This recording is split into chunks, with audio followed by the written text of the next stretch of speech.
When playing doubles, do you ever feel like you don't know where to go on the court, or you seem to always get passed when playing the net? Maybe you don't know where you should hit the ball to, or you're simply overwhelmed with too many thoughts. Hi, I'm Jeremy with Fundamental Tennis, and in this video I'm going to dispel some common misunderstandings and myths regarding where you should be on the court for doubles and where you should hit the ball to. Before we go any further, make sure to subscribe and hit that notifications bell so you don't miss out on future videos. Also, make sure to stay until the end of the video, as I have a bonus tip that will help you to be one step ahead of your opponents and anticipate their next move. If you want everyone to beg to be your partner, watch this video so you don't make the same doubles mistakes as everyone else. So here is my first doubles tip of the 5 tips that I have for you. And this tip, we're going to talk about, you are the net player here.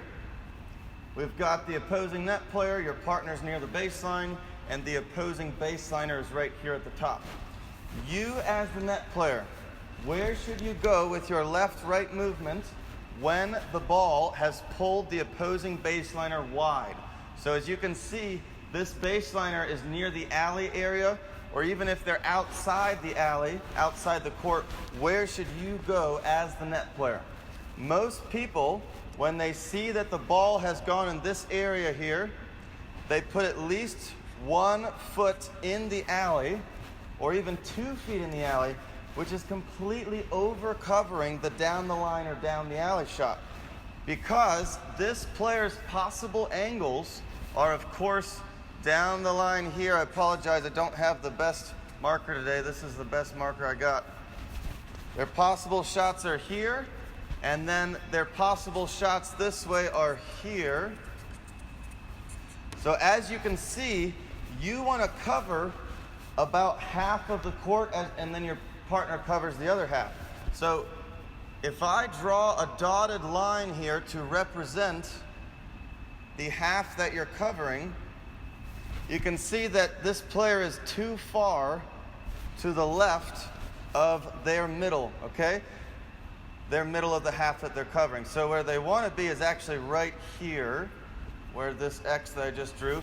So you want to be no further than 18 inches from the singles line with that outside foot, or the foot closest to the alley, okay? If you go any farther, say you have a foot anywhere in the alley, then you have over covered the down the line shot. So when the opposing baseliner is hitting the ball, you want to be no further than 1.5 feet from that singles line with your outside foot. This way, you're covering as much court as possible without leaving a hole down the alley or down the middle of the court. So as you can see, this dotted line, could put a little more this way actually.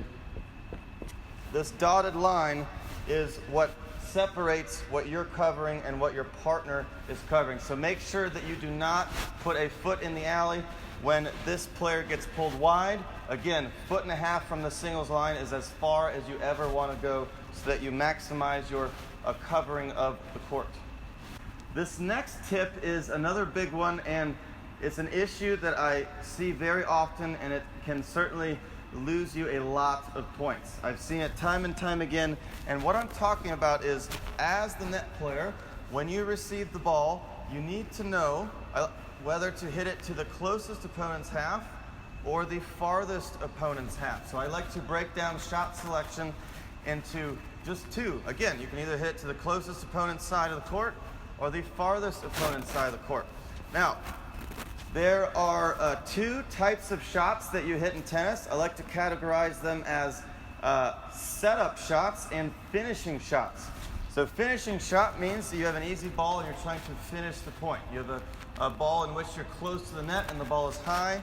You can finish the point with that shot. And a setup shot is anytime you're a little bit stressed or really stressed, you're just trying to get the ball back and wait for a better opportunity to hopefully have a finishing shot very soon. So, as the net player, it's very common that players hit every volley and every overhead to the opposing net player. Now, this is an issue because if you don't have an easy ball in which you can put the ball away, you don't want to hit to the only player on the opposing team who can put the ball away. So when you have a ball that has stressed you, maybe you're off balance, it's a low volley, you're really stretching to reach that volley. Anytime you're stressed, you want to hit the volley to the baseliner's half of the court. This is because the baseliner cannot hurt your team near as much as the net player. So once again, when you have a volley that is at least a little bit difficult, you want to hit that ball away from the net player and keep it going to the opposing baseliner. The time to go after the net player's half of the court is when you have a finishing shot. Again, if it's not a finishing shot, we don't want to hit to the net player or the closest opponent because that is often going to get you in trouble, because if you don't put that ball away, then they are going to put the ball away on your team. Now we're going to go back and talk about another tip in regards to your positioning on the court, where you should be on the court in a given situation. Now, in this situation, we've got a one up, one back on the opposing team, and then your team is both at the net. So your partner is here, and let's put the tennis ball over here. This baseliner here has the ball, and you are at the net, but you're not close to the net, i.e. halfway between the net and service line, but you're more what I call back net. So if you are at the depth of the service line here, you actually do not want to move with the ball. The reason being is if you move with the ball here, that would put you in this position here, you're leaving a lot of space here for the baseliner to hit the ball by you. So the rule regarding moving with the ball, you actually only move with the ball in doubles when you are halfway between the net and the service line. So if I bring myself up to here, now it makes sense to move with the ball because now I cut off this area here. And with one step, believe it or not, I can cover practically any shot, even one that lands in the alley. So where should you be when you're at the depth of the service line? Well, you're going to want to be about 1.5 steps from the singles line. This way, you are covering the angle and the down the middle shot. Once again, the ball is up here. The opposing baseliner has the ball.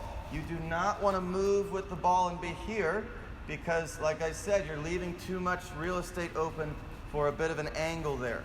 So the only time you move with the ball in doubles is when you are halfway between the net and the service line. So here in particular, I'm talking about the cross-court player. So this player's cross-court from the ball. Even as the baseliner, you do not move with the ball. In fact, it's the opposite. You move opposite of the ball as the baseliner. So for example, if the ball's over here, this is the ball now.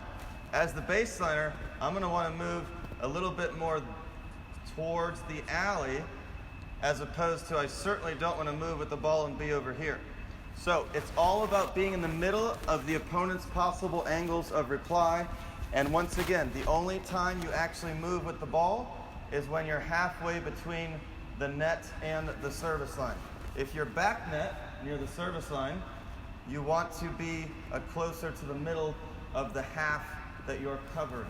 Now, to be clear, I want to make sure that I'm not confusing you here. When I said that the baseliner should move opposite of the ball, that's only if the cross-court opposing baseliner is receiving the ball. So, for example, if you are the baseliner here and you hit a typical cross-court shot, not a whole lot of angle, you're going to recover to about the singles line.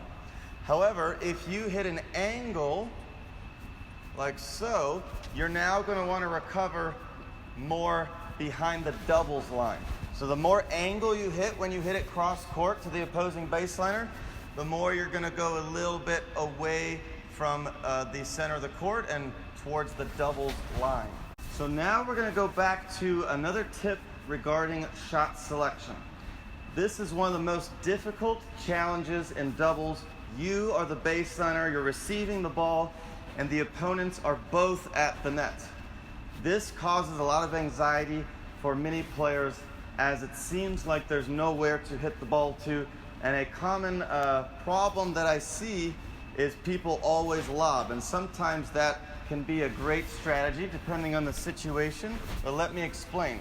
There's several shots that you can hit depending on where the net players are, left and right, and north and south. So your partner's at the net, or they could be at the baseline. If you're the baseliner receiving the ball and you see that both opponents are close to the net, this is a great time to lob, especially if you have a good lob. Okay, so both are close to the net. Definitely a lob is the best choice for most of you. Now, if one player on the opposing team is close net and the other player is back net, so this is a stagger formation. So I like to have players go to the feet, or the low to the depth of the feet of the farthest net player, or the net player who's farthest from the net. This is because they're farther from the net, so it's easier to get the ball low down to their feet. It's also harder for them to hit a good put-away shot since they're farther from the net. So same goes if the cross-court player is close to the net and the down-the-line player, so you've got the ball here, the down-the-line player is back net, I would go for the farthest player, or the player farthest from the net. Actually, in this situation, a great choice would be to go down the middle here in between both players. They're doing a reverse stagger, which is often a very troubling formation. Now, if both opponents at the net are back net, which you see very commonly at club level, this is the best possible formation you can get typically, because now you've got two net players who can't necessarily put the ball away because they're not in the red zone, if you will, if you're familiar with the NFL. They are so far from the net that lobbing them is not a very good idea because they're already back there, and with one or two steps they can hit just about any lob, no matter how good it is. So a great thing to do is to, again, go low.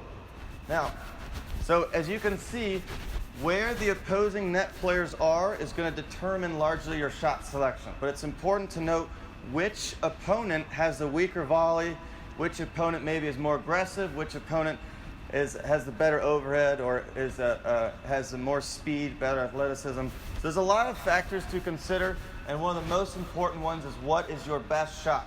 Sometimes if you've got a great lob, even if both opponents are closer to the service line, might be best to chuck up a lob, as opposed to if you don't have a very good low ball, you might not do that. So where are the opponents? What are your strengths? And what is the weakness of each opponent? And then you can determine what type of shot you should hit against a team who's both at the net. But in summary, I would say the most important thing is to keep the ball low. If you keep it low, it's very hard for the net player to hurt you. Of course, an exception would be is if they're both close to the net, it's a great time to hit a lob.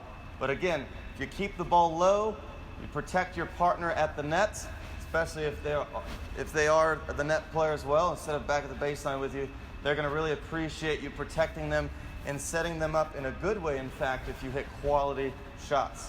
All right, the last tip is another incredibly important one. This is a very common problem I see at all levels of tennis. And in general, most people definitely should not be watching their partner hit the ball or watching the ball after it passes them. I'm talking about when you are the net player. If you look back and watch your partner hit the ball, that is not going to give you any information at all aside from extremely high levels. I'm talking college tennis and pro tennis. So when the ball has passed you, so you've noticed that it's not your ball, it's going to go to your partner who's at the baseline, or even if they're at the net, your eye should not go back, because it does not give you any advantage. It doesn't give you any information. The true thing you should be looking at is the opponents. We want to know where the opponents are, specifically the closest opponent. So if it's one up, one back formation, we should be looking at the net player. So again, you're the net player, the ball passes you. The moment it passes you, do not look at the ball anymore. Certainly do not watch your partner hit the ball. watch the closest opponent. You need to see if they're getting closer to the net, if they're getting closer to the middle of the court. Are they backing up? Are their eyes getting big because they see that they're about to crush the ball? So watching the closest opponent as soon as the ball has passed you as the net player is the key. Now specifically, you should be watching their racket, okay? Watch their racket. If their racket goes high, the racket goes low, maybe they're off balance, but again, watch their racket. So instead of watching your partner hit the ball, instead of watching the ball after the ball has passed you, we're going to watch the closest opponent, because that's going to give you an advantage in helping you to anticipate, is this opponent going to get the ball? Because the first person who could potentially hit the ball on the opposing side is the closest player. So our eyes need to be locked on this player. If I'm looking back at my partner hit the ball, this player could have fallen down to the ground. I would have no idea because my eyes are looking in too many places. So when the head looks back and forth at the opponents, at the partner, it's just too much head movement. It's too much to think about. It's too much to process. So if you watch only the opposing side of the net, as opposed to looking all over the place, it's much easier to process what's going on. Again, do not watch your partner hit the ball. Do not watch the ball when it passes you. Watch the closest opponent. Watch their racket. We all know that we should move with the ball at certain times, but knowing when to not move with the ball is just as important. We also talked about how we don't want to overcover the alley.